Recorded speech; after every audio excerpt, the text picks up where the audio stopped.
And in a sense, the fact that we're living in an empire which now has an even longer war going on, Afghanistan. If we could have done panels on all we wanted to do, I think we would have added one on Afghanistan, especially with what happened over the last week, which has shined a new and sharper light on the nature of these occupations. People have referred to the U.S. saying, well, it was one guy that did this. There's a lot of eyewitnesses that are saying that, in fact, it wasn't one sergeant who was battle-weary that did this. I don't know exactly what happened, but I do know that these occupations have set up that very situation to happen repeatedly. People spoke about the Haditha massacre in Iraq. There's the collateral murder where 13 civilians were killed. This is just a repeated story. This is exactly what these occupations are about. So there's the opportunity for the panelists to talk to each other and for us all to engage in this. But I'd like to put out the question, speaking for War Criminals Watch, which, by the way, David is on our board for War Criminals Watch. And for those of you who don't know, we rather doggedly across the country follow, protest, expose, write about, holler at, confront the Bush regime war criminals. And there's a lot of evidence and pressure on us to expand that list to include the people in the Obama administration who have continued these war crimes. But that's one of the things that World Can't Wait does. We have in front of PACE today a model drone that's a Reaper 9. It's 1/5 the scale of a drone that is increasingly flying over all these countries. As David mentioned, there's no country that Barack Obama at this point has declined, as far as we know, to send drones over or to use targeted killings. We may not know it, but there's none that we are told that it hasn't happened in. This is the situation we're confronting, and I do feel relatively small as our numbers are, and I appreciate the 3 cameras being here, because we are going to get this story out. We are not going to give up. That it's really incumbent on people in this room not only to grapple with the reality of what's been done in our name, but I want everyone to leave with one of our new buttons, No War on Iran, and come to one of the panels tomorrow. David has an anti-war panel with Medea Benjamin at 10 a.m. Larry and I are on one about Iran specifically. None of that is enough. Several of us all of us actually, will be at the United National Anti-War Conference next weekend in Stamford, Connecticut, and speaking for all of us, I'm sure that we are dedicating our lives in large part to stopping what's being done in our name, although we may have different ways of going about it. But I'd really like to open up the question of, David mentioned, or I think it was Larry mentioned, that the U.S. was strategically defeated in Iraq, and that maybe going after Iran is a response to that. To me, that's fairly intriguing. It's been announced that this was a good war and it was won, even by the president, who said it was a stupid war and he was going to end it. But we have a question right up here, and we'll keep this pretty informal. You can direct a question to any of the panelists or make a comment. Well, I work with a group in San Francisco. It's called the War and Law League, and we've been very, very worried about the Iran war since 2005. And Cheney was trying to start a war against Iran. And I mean, I personally feel that there's something about Iran having a central bank that is independent of the World Trade Organization, which is what they're going after and what they went after in Libya with Gaddafi. But whatever they're going after, even this archaic oil that's tanking us into global warming, whatever it is that they're after, they are dead serious about it. And the fact is, the only stuff that we're getting on TV is how Iran is making a weapon, which is a lie, and how we have to stop it, which is bullshit, because The it is a ghost. So I'm asking generally if there's some way that we could use international organizations, although they show very little hope, even the UN, although that shows less than no hope. But if there are ambassadors and stuff who could get something started to look at what the IAEA is supposed to be doing, what's happening with Fukushima, Indian Point, and all these other things that are going to go off like firecrackers if we have, solar flares. They're supposed to keep us safe, and instead going into construing this crap in Iran, and also how we can get the public on board that there is another way, and that is not to just starve Iran, because these sanctions are causing planes to go down. It's causing mayhem. It's crazy, and for what? Why aren't we sanctioning Israel? Why aren't we sanctioning the United States? Instead, we're sanctioning Iran. Iran actually sent physicians to Louisiana where people don't trust doctors. They send physicians free of charge to help people in a clinic where there's black child mortality in Mississippi. And that even came through the LA Times. This was years ago. And this is, Iran is doing outreach. I'm not going to say it's all good. They're really weird to women and stuff. They stone them and stuff. But, nobody is all good. But Iran is not threatening other countries. Mm-hmm. And if the United States allows Israel to blow up nuclear reactors in Iran, we might as well kiss our planet goodbye. So I'm just wondering, is there some sane voice of reason, some authority that we can appeal to, because Obama is hogtied and talking out of, every orifice he can find? Good question. The sane authority to appeal to. I know you guys are going to have something to say about this. And then let me know if there are other places you want to go with questions. Don't hold the microphone so close.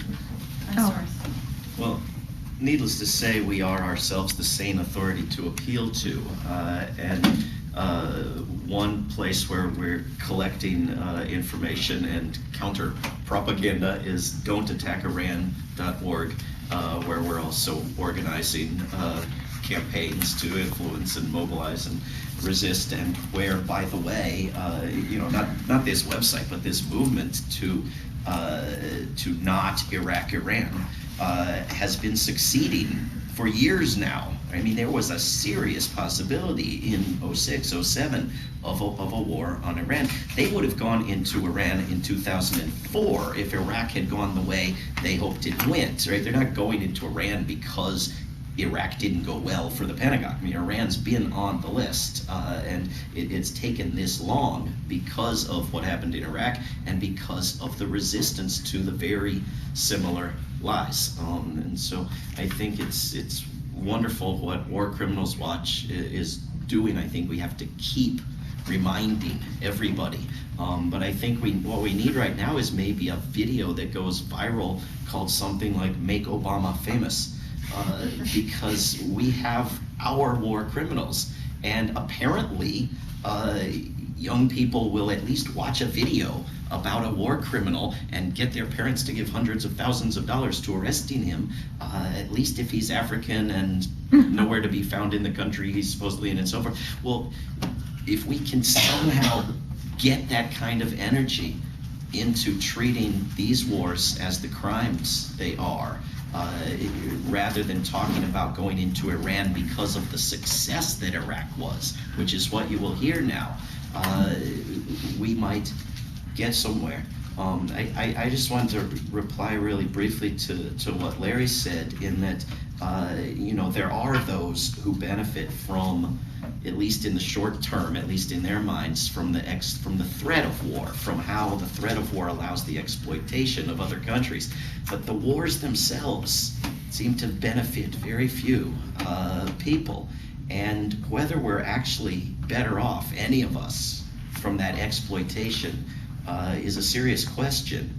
That people do keep doing something doesn't prove it benefits them. Alcoholics keep drinking. It doesn't prove that they are being benefited from that. I think, and the other point was that the statement that you closed with, Larry, renouncing wars of aggression and domination, I think is almost there.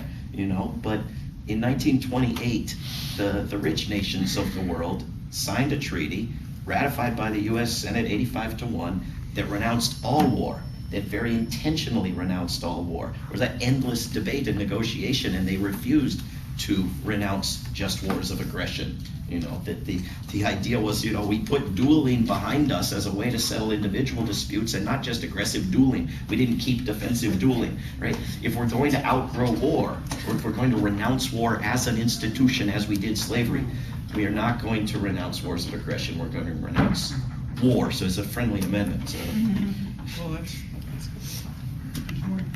I have a couple yeah. things to say. Okay, I'll just, I can't agree with you more. You know, like the authority is in this room, and with social media, as we saw with a somewhat odd Coney video, there is this kind of, it's there, you know, and maybe it's misdirected in certain ways with this Coney thing, you know, for a number of odd reasons.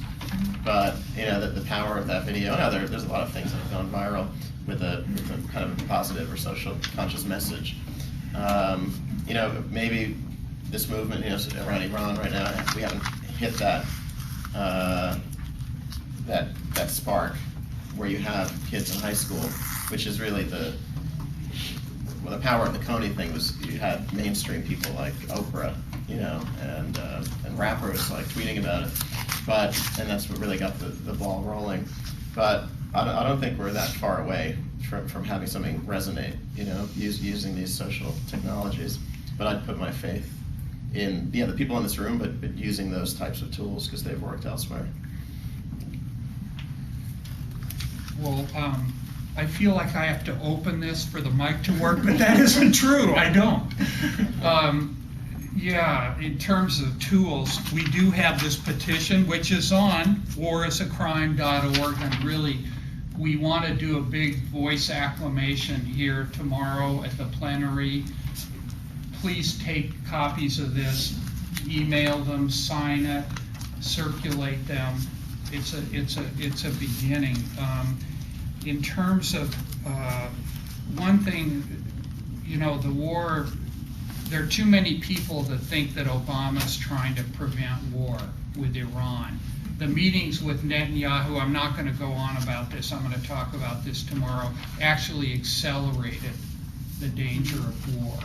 And the Union of Concerned Scientists estimated one bunker buster bomb on the Natanz facility could lead to 100,000 deaths and massive radiation clouds. So we're really, you know, this is a really serious thing, and you know, we are the authority because, again, the political structures in this country serve capitalism, imperialism. It's a system.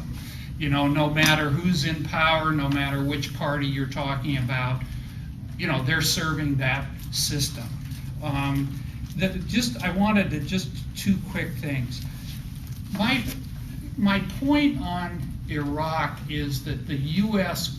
really had these very grand ambitions for what they were going to do with Iraq. There at the creation, the flat tech, I mean, you know, they had a whole a neocon fantasy for what the neoliberal dream of what they wanted to do with Iraq, turn it into a platform for both military operations and to economically and politically transform the whole region, strengthen Israel, and all of it.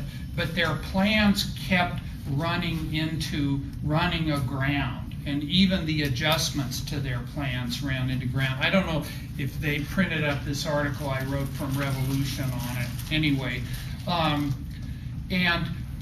even the decision to withdraw all U.S. military forces was forced upon the U.S. This was not how they wanted it to end. They wanted to leave 15 to 20,000 troops. So, and Iran's influence has greatly increased in Iraq. I'm not saying Iraq's a puppet, any of that. So it's that increase in Iranian influence that a lot of people say, well, they've been threatening Iran for 10 years. This is just another bluff.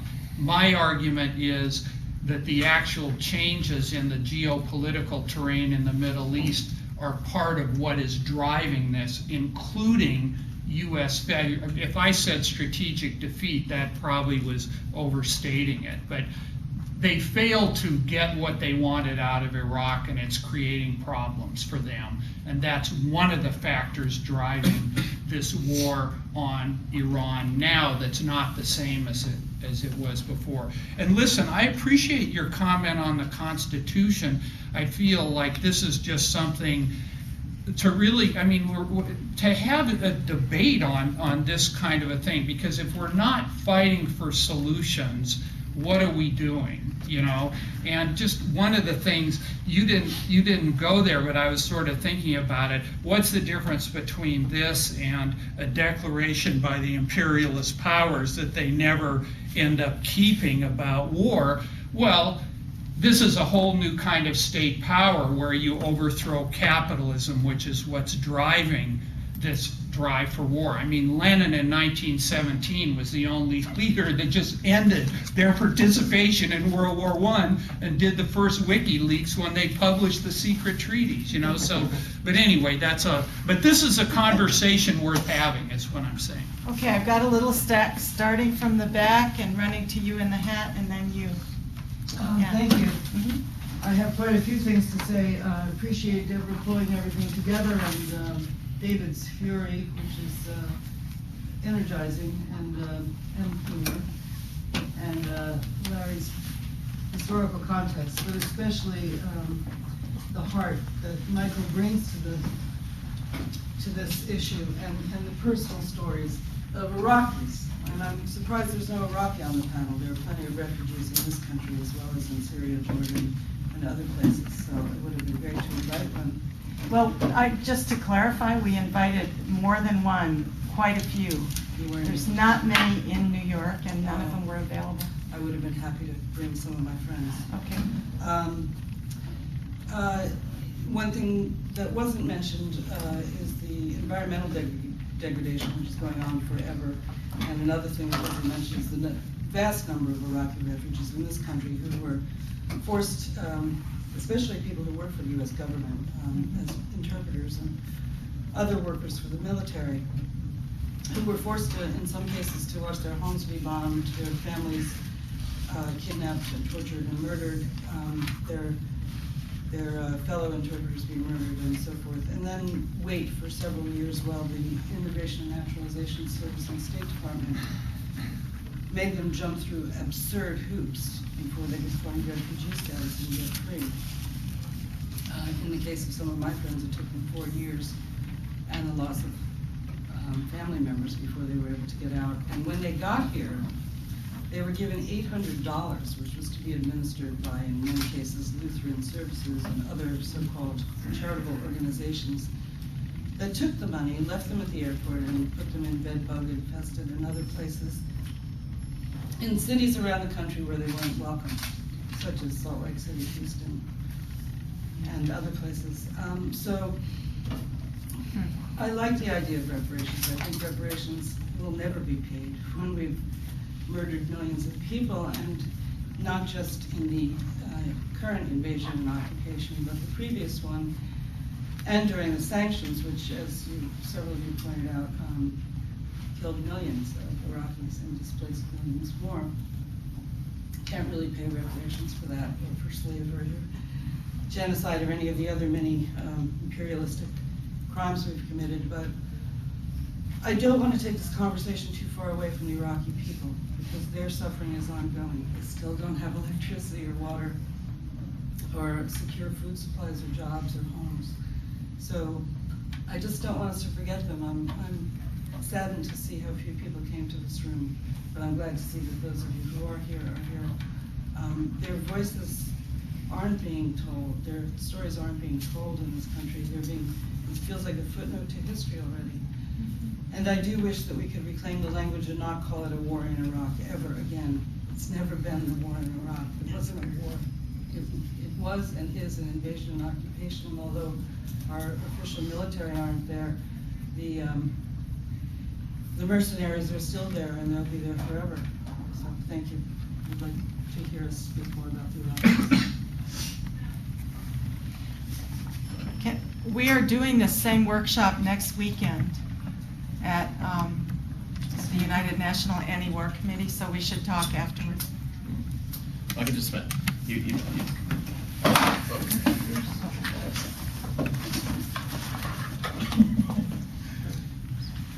Some quick, but just, very important points. There's estimates of up to at least 60,000 Iraqis and family members that worked with the U.S. In certain capacities, which we've completely turned our back on. I mean, after Vietnam, we had hundreds of thousands, Vietnamese come over. Actually, I recently found out in 2006, after Saddam was bombing Kurdistan, we actually brought over about 6,000 Iraqi Kurds to the U.S. They were processed in Guam, and they were slowly cleared from Guam, and they were moved to the United States. Sorry, in 1996. I didn't mean 2006. So we've done these types of rescue operations before. We can talk about how successful they were, but at least an effort was put forth in the past. Today we have something called the SIV, Special Immigration Visa, which the idea was put into place to facilitate the Iraqis that worked with the U.S. and helped bring them over. Something like 34 were brought over a few months ago on SIVs, 68 the month before. Since 2003, there has been about 60,000 Iraqis that one way or another through those visas and other means have come over. So 60,000, out of a refugee or displaced population of about 4 million. It's pretty pathetic, but also, you look at a country like Sweden, they've also taken in about 60,000 Iraqis, and they had nothing to do with the war. We're actually very vocal against the 2003 invasion. But they stepped up, and although their policies have gotten a bit tougher the past year or so, they've taken in as many as we have. Obviously, we've persecuted the war. So this is, again, one of these ongoing traumas of the war, and turning our backs on Iraqis, which actually worked with us. Again, it's one more dark chapter, which there are groups in the U.S., the List Project and others, that are trying to raise awareness around this particular part of the issue with very little success. So in 2007 or 2008, there was a case of 2 Iraqis in Kentucky that were through fingerprinting, which the government discovered much later. They were part of the resistance in Iraq, and they got through here. Ever since these 2 guys, which were, we talk about resistance. Okay, well, your country's occupied. What are you going to do? They were part of the resistance in Iraq, and they admitted as much as well. Ever since then, this issue has become in Washington almost untouchable, because I can't think of really anyone in Congress standing up for these Iraqis, especially since this incident with these 2 Iraqis that were insurgents.